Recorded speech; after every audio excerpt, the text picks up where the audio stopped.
Bakit delikado ang bahala na retirement plan ng OFW? Maraming OFW ang nagsasabi ng, bahala na, mag-iipon na lang ako next time. Pero ito ang isa sa mga delikadong retirement plan. Isipin mo ito, ano ang mangyayari kapag tumigil ka ng magtrabaho abroad? Habang may trabaho ka, may pumapasok na sahod. Pero kapag nag-retire ka o napilitang umuwi ng dahil sa edad, sakit, aksidente, o pagkawala ng trabaho, saan manggagaling ang buwanan mong kita? Ayon sa iba't ibang retirement studies, maraming Pilipino ang walang sapat na retirement savings. Kaya maraming mga senior citizens ang napipilitang magtrabaho pa rin o umasa sa kanilang mga anak para mabuhay.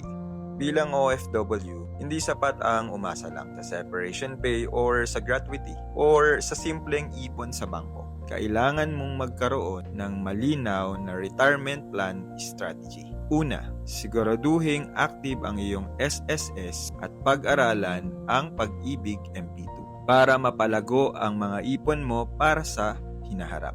Pangalawa, magkaroon ng tamang insurance. Actually, hindi retirement plan ang insurance, pero protection ito laban sa mga hindi inaasahang pangyayari tulad ng pagkakasakit, aksidente or maagap na pagpanaw. Ayaw natin syempre na maubos ang ipon dahil lang sa isang emergency.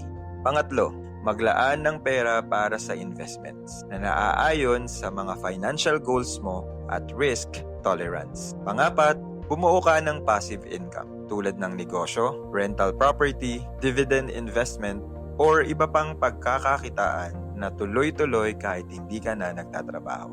At panghuli, gumawa ka ng malinaw na exit plan. Kailan ka uuwi? Magkano ang target mong retirement fund?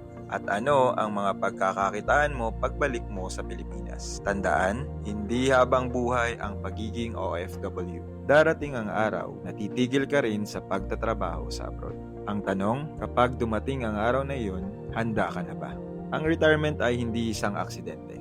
Pinaplano ito, simulan mo na habang may kinikita ka pa.